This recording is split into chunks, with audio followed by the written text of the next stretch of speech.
Sir நான் completely நான் இந்த ஷோவில் இருக்கக்கூடிய ஆள் கிடையாது சார்.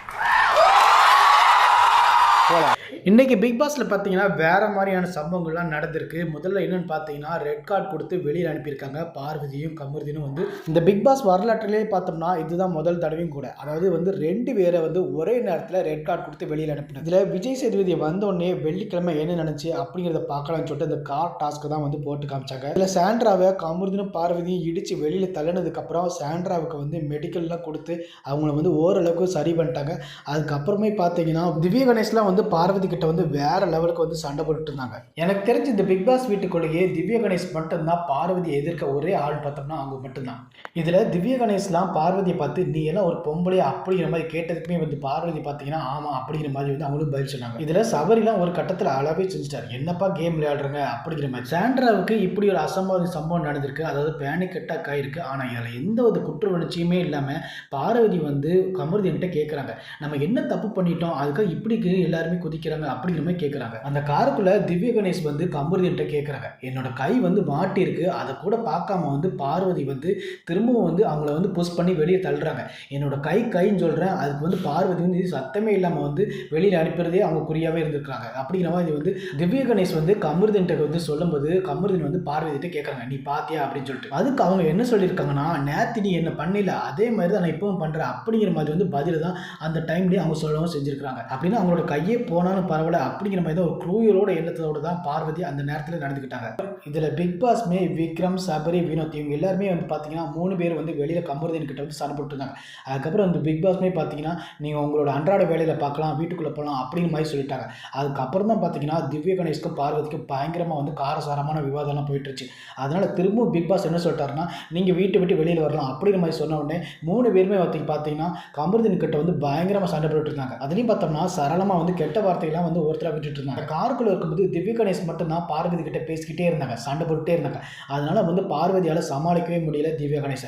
அதனால என்ன பண்ணிட்டாங்கன்னா பார்வதியோட காலை திவ்ய கணேஷ் தலைமையில தூக்கி வச்சாங்க. அப்படியாவது அவங்க ட்ரிக்கர் ஆகி கோவமாகி வெளியே போயிடுவாங்க அப்படிங்கிற மாதிரி நினைச்சா அப்படியே நடக்கவே இல்லை. இப்படி போயிட்டு இருக்கும்போது தான் பார்த்தீங்கன்னா திவ்ய கணேஷ் கமருதீன் கிட்ட ஒரு வார்த்தை சொல்றாங்க. ஏன்னா நான் வைல்டு கார்டு என்ட்ரி வரதுக்கு முன்னாடியே பார்த்தீங்கன்னா எனக்கு பார்வதி பற்றி நல்லாவே தெரியும். பார்வதிக்கு வெளியிலலாம் ஆள் இருக்கு அப்படிங்கிற மாதிரி சொல்லவும் செய்கிறாங்க. அப்போ கமருதீனோட முகமே மாறி போச்சு. அப்போ பார்வதி என்ன சொல்றாங்கன்னா நீ அவ பேசுறதெல்லாம் நம்பாத அவ நம்மளாம் காதெல்லாம் பொத்திக்கணும் போல அப்படிங்கிற மாதிரி சொல்லி சமாளிக்கவும் செஞ்சாங்க. இப்படி சண்டை போயிட்டு இந்த சமயத்துல தான் பார்த்தீங்கன்னா வீட்டுக்குள்ள சாண்ட்ரா திரும்ப உள்ள வந்துட்டாங்க. அப்போ விக்ரம் சபரி வினோத் எல்லாருமே நீங்க உங்களோட கேமை விளையாடுங்க சாண்ட்ரா உள்ள வந்துட்டாங்க சாண்ட்ரா நல்லா தான் இருக்கிறாங்க அப்படின்னு சொல்லிட்டு இந்த கேம்ல நீங்க நல்லா விளையாடுங்க எக்காரணத்தை கொண்டு வெளியில வந்துடாதீங்க உங்க 3 பேர்ல யாராவது ஒருத்தர் தான் இந்த கேம்லேயே ஜெயிக்கணும் அப்படின்னு சொல்லிட்டு சபரிலாம் சொல்லிட்டு இருந்தார். அதுக்கப்புறம் தான் பார்த்தீங்கன்னா சுபிக்ஷா சொல்கிறாங்க திரும்பவும் காலை வச்சு மிதித்து யாராவது வெளியில் தள்ளினாங்கன்னா என்ன பண்ணுறது அப்படி கேட்டவுடனே திவ்ய கணேஷ் செம காண்டாகி இனிமேல் யாராவது வெளியில் அனுப்பணும் நான் பார்த்துக்கிறேன் அப்படிங்கிற மாதிரி திவ்ய கணேஷ் தைரியம்னு சொல்லிட்டு இருந்தாங்க. ஒரு கட்டத்தில் கமருதீனுக்கு தூக்கம் கட்ட ஆரம்பிச்சிச்சு. அதனால் பிக் பாஸ்மே பார்த்தீங்கன்னா கமருதீன் நீங்கள் தூங்க ஆரம்பிச்சிட்டிங்க அதனால் இந்த கேம் விட்டு வெளியில் போகிறீங்கன்னு சொன்ன உடனே கமருதீனுமே வெளியில் போயிட்டார். கமருதீன் அந்த காரை விட்டு இந்த பிக் பாஸ் வீட்டுக்குள்ளே போனதுக்கப்புறம் பார்த்தீங்கன்னா சாண்ட்ராவை பார்த்துட்டாங்க போல தெரியுது. அவங்க பெட்டில் தான் படுத்திருந்தாங்க. உடனே சாண்ட்ரா கமருதீனை பார்த்துட்டு பயந்துட்டாங்க. பயந்து அப்படியே நடுங்கி வெட்டு கீழே இறங்கி போர்வையெல்லாம் மூடி போட்டுட்டு அப்படியே ஒரு மாதிரி பயந்துட்டு அப்படியே உட்காந்துட்டாங்க. விக்ரம்லாம் ஓடி சாண்ட்ரா கிட்ட ஒன்றும் இல்லை பயப்படாது அப்படிங்கிற மாதிரி ஆறுதலாம் சொல்லிட்டு இருந்தாங்க. இதை பார்த்த கமருதீன் என்ன பண்ணிட்டாரு நேராக போயிட்டு காருக்குள்ளே இருந்த பார்வதி கிட்ட போயிட்டு எக்ஸ்பிளைன் பண்ணவும் செய்கிறார். நான் உள்ளே போனோன்னா சாண்ட்ரா பார்த்தோன்னா சாண்ட்ரா என்னை பார்த்து அப்படி ஆக்டிங் பண்ணுறாங்க அப்படிங்கிற மாதிரி சொல்லி இவங்க 2 பேருமே சிரிக்கவும் செய்கிறாங்க. எப்போ நீங்கள் 2 பேரும் சேர்ந்து ஒருத்தர் காரை விட்டு வெளியில் தள்ளி கீழே விட வைப்பீங்க அவங்க பேனிக் அட்டாக் ஆகுறாங்க ஃபிக்ஸ் வர்ற மாதிரி இருக்குது. ஆனால் நீங்கள் என்ன பண்ணுறீங்க அவங்க பயந்து நடுங்குறாங்க உங்களை பார்த்தாலே. அப்படி இருக்கும்போது நீங்கள் 2 பேரும் நடிக்கிறாங்க அப்படின்னு சொல்லி சிரிக்க வேறு செய்கிறீங்க பாருங்கள். அதுக்கப்புறம் இந்த காருக்குள்ளே 4 பேர் தான் இருக்கிறாங்க. திவ்ய கணேஷ்க்கு ஹெல்த் இஷ்யூ இருக்கிறதுனால அவங்களால அதுக்கு மேலே இருக்கவே முடியல. அதனால் அவங்களே இந்த காரை விட்டு வெளியே வந்துட்டாங்க. திவ்ய கணேஷ் இருக்கிற வரைக்கும் பார்வதி அமைதியாக இருந்தாங்க. திவ்ய கணேஷ் போனதுக்கப்புறம் திரும்பவும் பார்த்தீங்கன்னா ஆர்ஆர் கிட்டையும் சுபிக்ஷா கிட்டையும் வாக்குவாதம் பண்ண ஆரம்பிச்சிட்டாங்க. அதுக்கப்புறம் மணி 10:30 மணி இருக்கும். அப்போ பார்வதியால் தூக்கத்தை கண்ட்ரோல் பண்ணாமல் தூங்க ஆரம்பிச்சிட்டாங்க. அதனால் பிக் பாஸ்மே பார்த்தீங்கன்னா பார்வதி நீங்கள் தூங்கிட்டீங்க அதனால் இந்த கேம் விட்டு வெளியில் போகிறீங்க அப்படின்னு சொன்னோடனே அவங்களும் அதுக்கப்புறம் இந்த கேம் விட்டு வெளியில் போயிட்டாங்க. கடைசியாக இந்த காருக்குள்ளே சுபிக்ஷாவும் ஆரோரா மட்டும்தான் உள்ளே இருந்தாங்க. அதுக்கப்புறம் ஆரோரா திரும்பவும் நம்ம தானா அப்படின்ற மாதிரி சொல்ல ஆரம்பிச்சாங்க. எதுக்காகனா டிடிஎஃபோட முதல் டாஸ்க்லையும் பார்த்தீங்கன்னா இவங்க 2 பேர் மட்டும்தான் கடைசி வரை நிற்கவும் செஞ்சாங்க. அதே மாதிரி டிடிஎஃபோட கடைசி டாஸ்க்லையும் பார்த்தீங்கன்னா இவங்க 2 பேரும் தான் உள்ளே உட்காந்துருக்காங்க. விக்ரம் சபரி வெளியில் வந்ததுக்கப்புறம் அந்த போர்டு வந்து பாயிண்ட்ஸ் எல்லாம் பார்த்துட்டு ஆர்ஆர் கட்டியும் சுபிக்ஷா கிட்டையும் சொல்லவும் செய்கிறாங்க. பாயிண்ட்ஸ் அடிப்படையில் வந்து ஆர்ஆர் தான் வந்து டிடிஎஃபோட ஃபைனலுக்கு போக போகிறா அப்படிங்கிற மாதிரி சொல்லவும் செய்கிறாங்க. அதேமாதிரி சுபிக்ஷா இந்த கேமில் வந்து ஜெயிச்சாலுமே ஆர்ஆருக்கு அஃபெக்ட் ஆகாது அப்படிங்கிற மாதிரி சொன்னவொடனே ஆர்ஆரை வந்து ஒரு முடிவு எடுக்கிறாங்க. என்னன்னா இந்த கேம் விட்டு நான் வெளியில் போகிறேன் அப்படின்னு சொல்லிட்டு இந்த காரை விட்டுலாம் இறங்க போனாங்க. அதுலேயும் பிக் பாஸ் கிட்ட ஒரு ரெக்வஸ்ட்டும் வச்சாங்க. என்னன்னா என்னோட காலை காமிங்க அப்படின்னு கேட்கவும் செஞ்சாங்க. அதேமாதிரி அவங்களோட காலை தான் காமிக்கவும் செஞ்சாங்க. இவங்க வெளியில் வந்ததுக்கப்புறம் ஒரு ஆக்டிங் விட்டாங்க பாருங்கள், அப்படியே கண்ணை சொருகி கீழே விழுற மாதிரி. ஏன்னா வந்து டிடிஎஃபோட முதல் டாஸ்க்லையும் பார்த்தீங்கன்னா அப்படி தான் அவங்க பண்ணவும் செஞ்சாங்க. அதே மாதிரி தான் இப்போது ரீக்ரியேட் பண்ணவும் செஞ்சாங்க. இப்படி ஆரோரை பண்ணும்போது பார்க்குறதுக்கு ரொம்பவே நல்லா இருந்துச்சு. அதுக்கப்புறம் ஆரோரை வந்து எல்லாரையுமே ஹக் பண்ணிவிட்டு விஷ் பண்ணவும் செஞ்சாங்க எல்லாருமே. அதுக்கப்புறம் வந்து சுபிக்ஷாவுமே பார்த்தீங்கன்னா பிக் பாஸ் கிட்ட வந்து நான் வெளியில் வந்துடலாமா அப்படிங்கிற மாதிரி கேட்டுட்டு இருந்தாங்க. ஆரோருமே பார்த்தீங்கன்னா சுபிக்ஷாவை தூக்கிட்டு விஷ் பண்ணவும் செஞ்சாங்க. இதில் காலையில் தான் அந்த டாஸ்க் முடிஞ்சுதா. காலையில் என்ன பண்ணிட்டாங்கன்னா கமருதனும் பார்வதி வந்து பேசிகிட்டு இருந்தாங்க. அப்போ வந்து பார்வதி கமருதனுக்கு வந்து ட்ரிக்கராக ஏற்றி விட்டாங்க. உடனே இவர் என்ன பண்ணுவார், நேராக போயிட்டு விக்ரம் கிட்ட வந்து சண்டைக்கு போயிட்டார். நீ எப்படா என்னோடய ஃபேமிலி பேசலாம், எனக்கு வந்து ஒரு மாதிரி ஆயிடுச்சு, நீ எப்படி பேசலாம் அப்படின்னு சொல்லிட்டு காரி துப்பிட்டுலாம் இருந்துட்டுறா. இருந்தாலும் பார்த்தீங்கன்னா விக்ரம் வந்து அமைதியாக சரி காரி துப்பிக்கோ அப்படின்னு சொன்னோடனே சபரியுமே பார்த்தீங்கன்னா மல்லுக்கு வந்து நின்றுட்டு விக்ரம் கிட்ட பேசிகிட்டு இருந்தார். 2 பேருமே வந்து வாக்குவாதம் பயங்கரமாக போயிட்டு இருந்துச்சு. உடனே வினோத்துமே வந்துட்டார். அப்புறம் வந்து பார்வதி வந்து வினோத் மேலே கையெல்லாம் வச்சுட்டு இருந்தாங்க. அதுக்கு வந்து வினோத்துமே நீ எல்லாம் பொம்பளையா, ஒன்னால தான் அவன் கெட்டு போகிறான் அப்படிங்கிற மாதிரி சொல்லிட்டு இருந்தாங்க. விஜய் சேதுபதி ஆரம்பத்திலே பார்த்தீங்கன்னா கமருதினையும் பார்வதியும் தனியாக வச்சுட்டு நீங்கள் எதுவுமே பேச வேண்டாம், மற்றவங்களாம் பேசிட்டோம் அப்படிங்கிற மாதிரி சொன்ன உடனே எல்லாருமே பார்வதியும் கமருதியும் வந்து தாளிச்சு எடுத்துட்டாங்க. இதில் விஜய் சேதுபதி ஒரு கேள்வி கேட்டார் பார்வதி கிட்ட, நீ எதுக்காகமா இப்படி பண்ணின, நீங்கள் 2 பேரும் சேர்ந்து தானே வந்து சாண்ட்ரா வந்து வெளியில் அனுப்புனீங்க, வெளியில் தள்ளி விட்டீங்க, எதுக்காக இப்படி பண்ண அப்படி கேட்கும்போது அவங்க என்ன சொல்கிறாங்கன்னா முதல்ல வந்து விக்ரம் தான் வந்து எங்கிட்ட வந்து இப்படி சொன்னாங்க. என்னன்னா வந்து உள்ளே வந்துமா ரொமான்ஸ் பண்ணிட்டு இருக்கேன் அப்படின்னு சொன்ன உடனே சாண்ட்ராவும் ஆமாம் இப்படி தான் எல்லாமே நடக்குது அப்படின்னு அவங்களும் சொல்கிறாங்க. அதுக்கப்புறம் தான் நாங்கள் கோவப்பட்டு இப்படி நடந்துக்கிட்டோம் அப்படிங்கிற மாதிரி சொல்லவும் செய்கிறாங்க. இதெல்லாம் ஒரு ரீசனமா அப்படின்னு சொல்லிட்டு உங்கள் அம்மா வந்து உங்ககிட்ட வந்து ஒரு நாள் முழுக்க பேசியிருக்கிறாங்க. கமருதீன் கிட்ட வந்து உங்கள் அக்காலாம் வந்து பேசியிருக்கிறாங்க.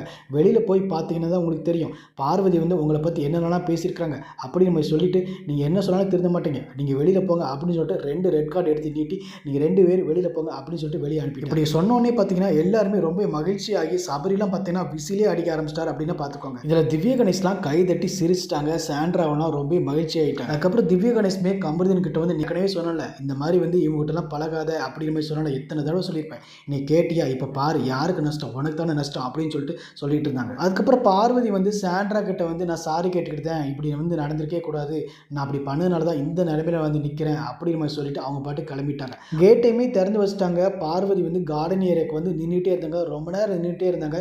அப்போ வந்து யாருமே வெளியே வரவே இல்லை. அது மாதிரி பார்த்தீங்கன்னா பிக் பாஸ் வந்து ஏதாவது சொல்லுவாங்க அப்படின்னு சொல்லி எதிர்பார்த்துருப்பாங்க போல தெரியுது.